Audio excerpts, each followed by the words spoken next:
Good morning, students. Welcome to Learners Academy. Good morning, sir. Good morning. So first, let us complete exercise number 1. केवल 3-4 questions हैं छोटे-छोटे. Then we will proceed forward towards the next topic, which is increasing and decreasing functions. ठीक है ना? चलो फटाफट खत्म करो. तो रेट ऑफ चेंज वाला जो एक्सरसाइज है काफी क्वाइट इजी है मुकाबले जो अगली एक्सरसाइजेस हैं उसमें कॉम्प्लेक्सिटीज ज्यादा है. ठीक है ना? इंक्रीजिंग एंड डिक्रीजिंग फंक्शंस थोड़े से समझ अंडरस्टैंडिंग करने में भी थोड़ा सा मुश्किल लगता है. ये काफी इजी सा था, ये सीधा सीधा था, वो थोड़ा सा उलझा है. तो फटाफट खत्म करो फिर चलते हैं उसमें. कहता है कि the total cost, the total, ज्यादा छोटा हो गया,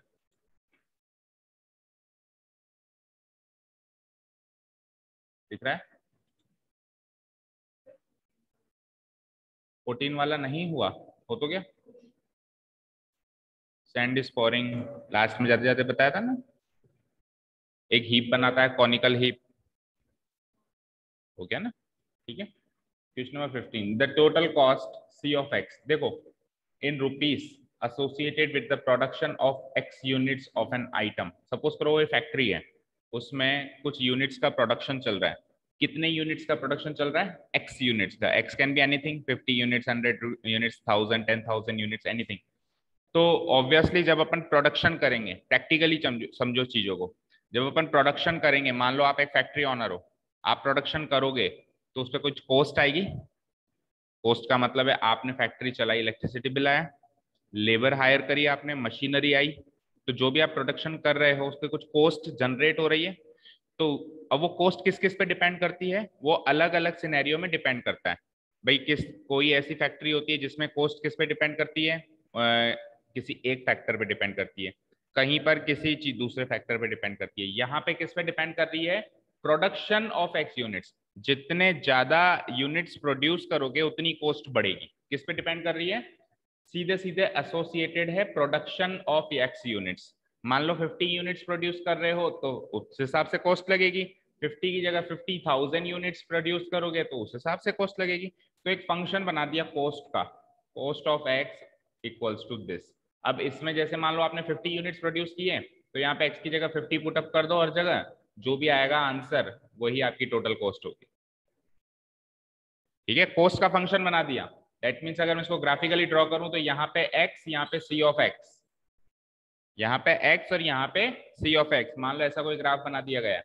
ठीक है, मान लो इतने यूनिट्स प्रोड्यूस किए तो इतनी कॉस्ट, इतने ज्यादा यूनिट्स प्रोड्यूस किए ज्यादा कॉस्ट. ऐसा तो कभी होगा ही नहीं कि ज्यादा यूनिट्स प्रोड्यूस कर रहे हैं तो कॉस्ट कम आ रही है. ऐसा तो होगा ही नहीं. ये जरूर हो सकता है कि जब अपन बहुत ज्यादा यूनिट्स प्रोड्यूस करते हैं तो कंपैरेटिवली कॉस्ट जितनी बढ़नी चाहिए उतनी नहीं बढ़ती है. क्यों? आप प्रैक्टिकली सोचो, जब आप बल्क में चीज प्रोड्यूस करते हो तो जैसे अपन दुकान पे भी लेने जाते हैं, 5 लीटर घी का डब्बा लेते हैं. मान लो वो, मेरे को पता नहीं एक्चुअली क्या रेट्स चल रही हैं, एग्जांपल लेते हैं, मान लो 500 का है, तो 10 लीटर का 1000 का थोड़ा होता है, 900 का ही होता है ना. बल्क में लेते हैं तो थोड़ा कम मिलता है, कम का पड़ता है. वैसे प्रोडक्शन में होता है, जब अपन कंपैरेटिवली ज्यादा यूनिट्स प्रोड्यूस करते हैं तो कॉस्ट उस लेवल पे नहीं बढ़ती है. ऐसा नहीं कि कम होगी, ऐसा तो पॉसिबल ही नहीं कि कम हो जाए, बढ़ेगी लेकिन उस स्पीड में नहीं बढ़ेगी. वहां पे जाके थोड़ी सी कम, थोड़ा फायदा होगा. तभी तो जैसे फैक्ट्री ओनर्स कहते हैं ना कि आप बल्क में आइटम खरीदो हमसे तो हमारा भी, हमको भी 2 पैसे बचेंगे उसमें. समझ रहे हो चीज को? तो ये एक फंक्शन बना दिया इस तरीके से. अब आपसे क्या पूछ रहा है? Find the marginal cost. पहले तो ये समझो मार्जिनल कॉस्ट क्या है ना.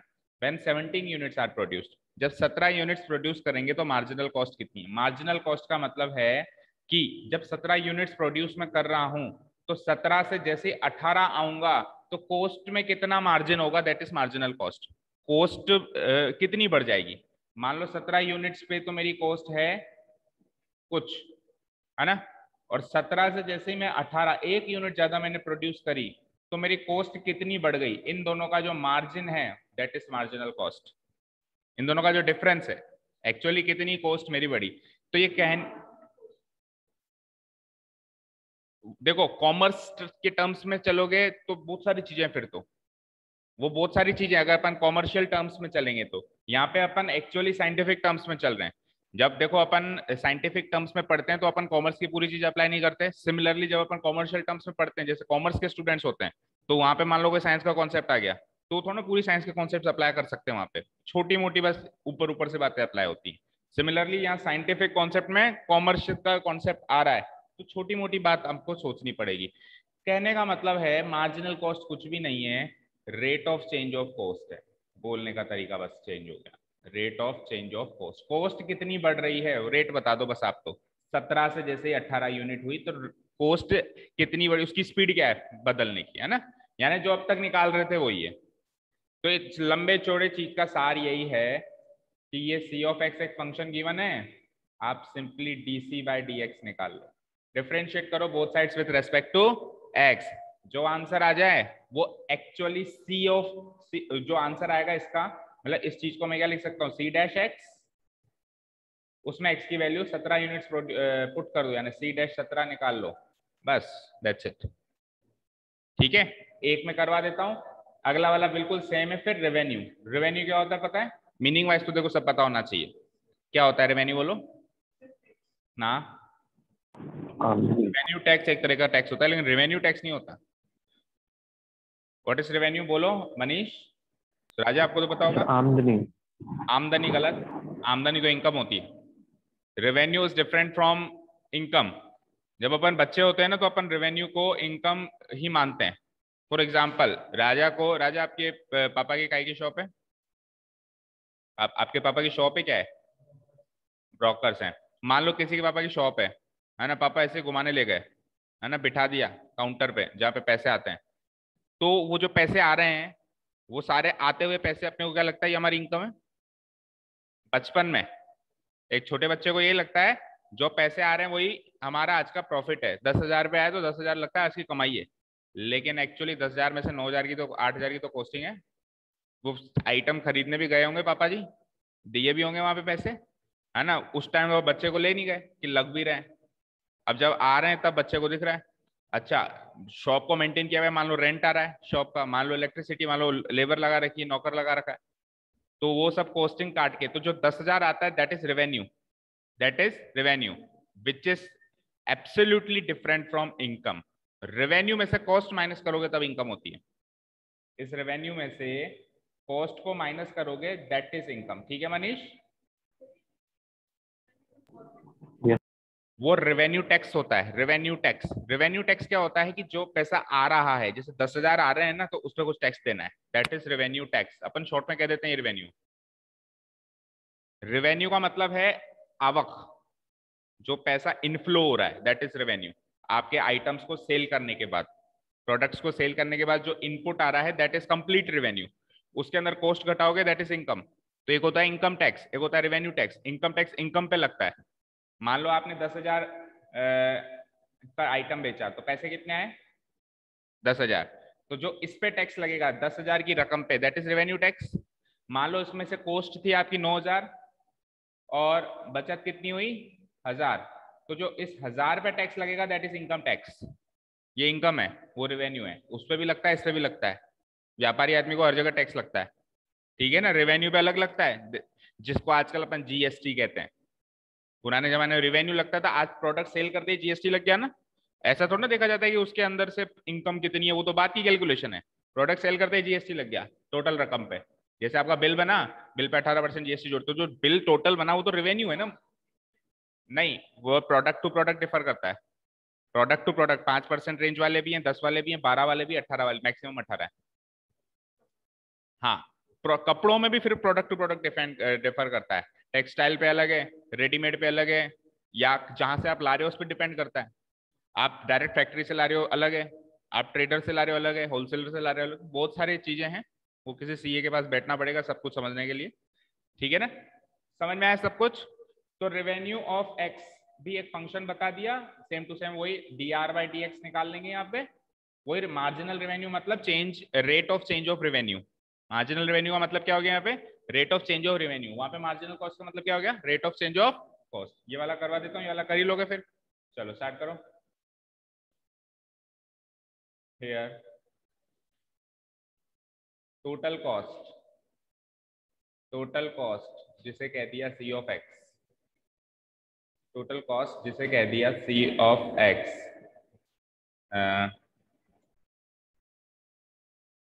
एसोसिएटेड इन रुपीज है, वो इतना लिखने की जरूरत नहीं, रुपीज में ही होगी obviously, associated with the production of X units,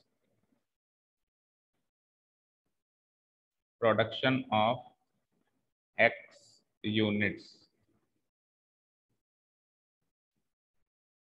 of an item is given as is given as C of x equal to, what is C of x in the given question? 0.007 x cube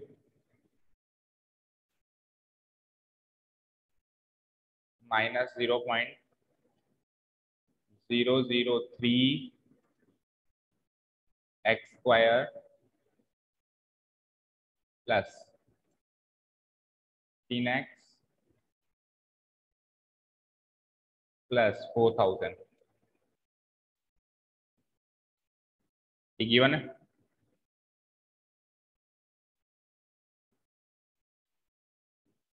Now marginal cost हमसे पूछी है, हम bracket में clear कर देते हैं कि ये क्या है, हमने क्या माना है इसको, ज्यादा डिटेल में नहीं गए हम। बिल्कुल अगर कॉमर्शियल डिटेल में चले जाएं, कॉमर्स के कॉन्सेप्ट लगाएं, तो हो सकता है मार्जिनल कॉस्ट की डेफिनेशन थोड़ी सी स्लाइटली डिफरेंट हो जो हम अभी समझ रहे हैं। Rate of change of cost हमारे हिसाब से अल्फलाल यही है ना, ठीक है, इज गिवन बाय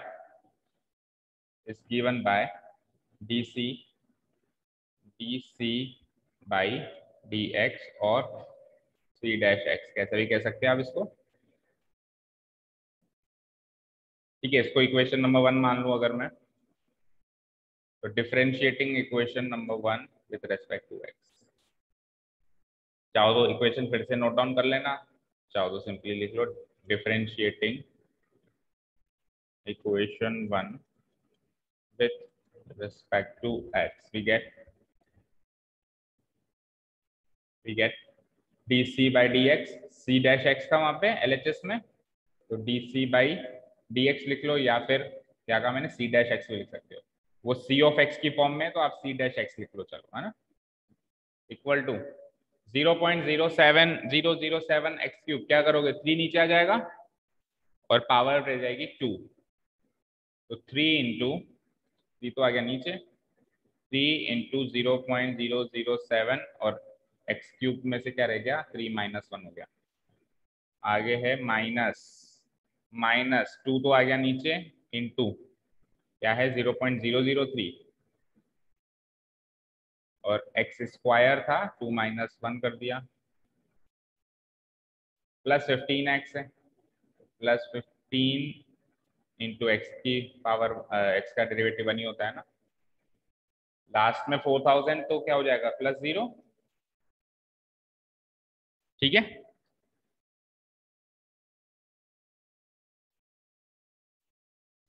देखो जो कांस्टेंट है उसका इफेक्ट रेट ऑफ चेंज में 0 होता है हमेशा, प्रैक्टिकली सोचो भाई, ये 4000 तो जुड़ेंगे ही जुड़ेंगे, उसका मतलब क्या है कि ये प्रोडक्शन ऑफ एक्स यूनिट्स जो है उसके हिसाब से ये कॉस्ट बनती है, तो आपने एक्स को यहाँ पुट किया, मान लो ये मैंने, ये वाला जो है, ये जो चीज है ये मैंने ले ली लेबर या रॉ मटेरियल, फिर ये कुछ माइनस भी किया है, मान लो कुछ भी फैक्टर रहा होगा वहां पे, तो ये भी एक्स पे डिपेंड कर रहा है, फिर ये भी एक्स पे डिपेंड कर रहा है, लेकिन 4000 तो मैं एज इट इज जोड़ रहा हूँ, हमेशा ही जुड़ेगा ये तो, एक्स चाहे से 0 ही क्यों ना हो तो भी 4000 पे तो लगेंगे। कई बार होता है ना कि कमाई जैसे हमने फैक्ट्री चलाई नहीं पर उतने पैसे तो लगेंगे, मान लो रेंट है 4000 मेरा, तो ये 4000 तो लगेगा, ये it is not depending on x, ठीक है।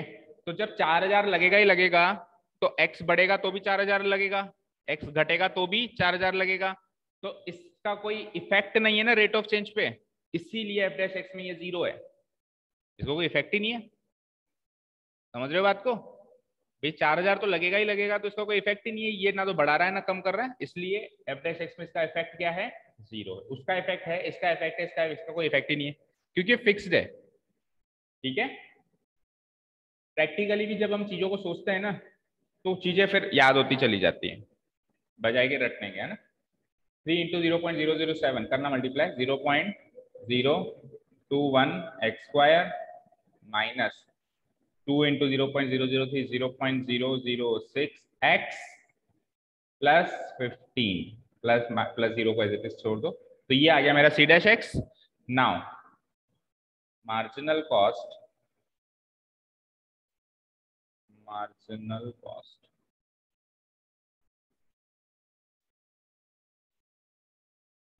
व्हेन क्या कहा उसने, when 17 units are produced, when the production is 17 units,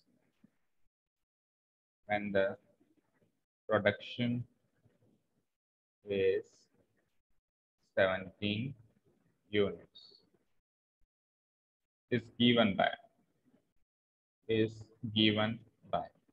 इसको मैं कैसे लिख सकता हूँ, देखो इसको तो dc बाई dx भी लिख सकते थे या फिर c डैश x भी लिख सकते थे, सारे नोटेशंस लिख देता हूँ, कल को उल्ट घुमा फिरा के कैसे भी दे तो कंफ्यूज ना हो। इसको dc बाई dx भी लिख सकते थे, है ना, या फिर c डैश x भी लिख सकते हैं। इसको dc बाई dx की फॉर्म में लिखोगे तो लिखना पड़ेगा एट x बराबर 17, और simply you can write it as c dash 17, यानी कहने का मतलब है c डैश x में x की जगह 17 पुट करना है, कर दो 0.021 इंटू 17 का स्क्वायर माइनस 0.006 इंटू 17 प्लस 15। 17 का स्क्वायर सबको पता है? नहीं पता? 6 इंटू 17 प्लस 15। चलो अब मल्टीप्लाई तो करना ही है, करो करो करो करो। तो इजी क्वेश्चन की सबसे बड़ी कमी ये होती है कि मेहनत मजदूरी ज्यादा होती है इसमें, ये मेहनत मजदूरी का काम ज्यादा रहता है, मल्टीप्लाई करो।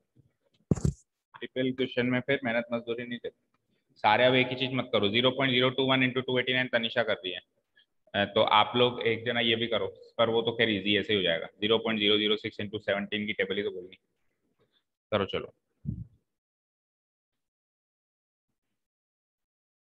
हो गया?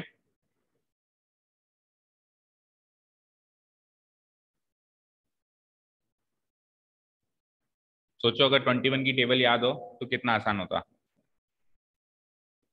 21 की अब कनिष्का से पूछो इससे कि कौन सी क्लास से मैं पीछे पढ़ रहा हूँ उनके, राइट फ्रॉम 9th क्लास, ये कर लो, 25 तक टेबल याद कर लो। बीच में हो भी गई थी ना तो फिर हमने अप्लाई नहीं करी, हर चीज को अप्लाई करते रहना पड़ता है। ऐसे तो सेकंड क्लास तक मेरे को 35 तक हो गई थी। अच्छा अब टेबल अपन कैसे याद करते हैं, जैसे मैंने कहा ना 21 6 बताओ, तो आपको 21 1 जा 21 21 2 जा 42 21 63 ऐसे बोल के आना पड़ता है 6 जा तक, जबकि होना ये चाहिए मैं 2 6 जा कहता हूँ तो आपको 2 से लेकर 6 तक बोल के आना पड़ता है क्या? 2 6 जा 12 निकलता है, वैसे 21 6 जा 126 निकलना चाहिए एक ही झटके। वो है टेबल याद। लेकिन अगर आपको 21 1 जा 21 20 ऐसे बोलना पड़ रहा है तो एक्चुअली आपको याद नहीं है, इतनी देर में तो मल्टीप्लाई कर दोगे। चलो बोलो एनीवेज क्या आया आंसर?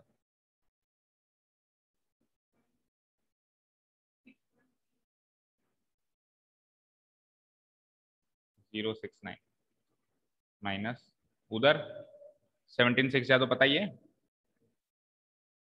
नहीं पता? 102 0.102 0.30 लगाने ना, 0.102 ठीक है, और प्लस 15 करना है। 15 और 6 21.069 माइनस 0.102 करना माइनस, 9 में से 2 गया 7 6 10 में से 1 गया 9 20.962 रुपीस लगा देना आंसर। ठीक है, इसे मैच कर लो।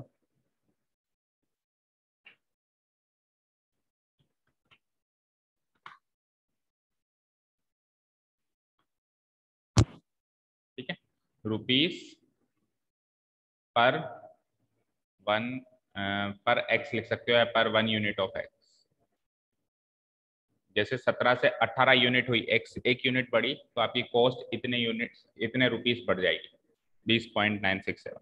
17 पे जो होगी 18 पे आते ही ये बढ़ जाएगी। ठीक है, यकीन ना हो तो जो original C of X given है, original C of X given है उसमें एक बार मतलब सी ऑफ 17 निकालो, एक्स की वैल्यू 17 पुटअप करो और फिर सी ऑफ 18 निकालो, आप पाओगे कि डिफरेंस इतने का ही आएगा।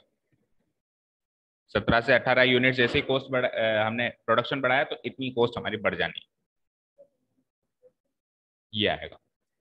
ठीक है, क्लियर? चलो तो अब नेक्स्ट तो कर लोगे, बिल्कुल उसकी कॉपी है, बस जहां जहां कॉस्ट है वहां वहां रेवेन्यू वर्ड यूज कर लेना। अगर नहीं भी समझते हो रेवेन्यू क्या है तो भी रेवेन्यू वर्ड यूज कर लेना, आंसर तो आ ही जाएगा ना। चलो लास्ट के 2 क्वेश्चन मल्टीपल चॉइस खत्म करो फटाफट। The rate of change of the area of a circle with respect to its radius r at r equals to 6 centimeter is rate of change of area। Area क्या होता है पाई are square, तो a dash क्या होगा बोलो 2 पाई are, और with respect to radius ही तो कह रहा है तो dt vt कुछ नहीं निकल के आएगा। अब कौन से पॉइंट पे कह रहा है जब r 6 हो, तो 2 पाई इंटू 6 मतलब a dash at r equals to 6 है, है ना, 12 पाई, आंसर फाइन। चलो 18 था। ऑनलाइन स्टूडेंट समझ में आ रहा है?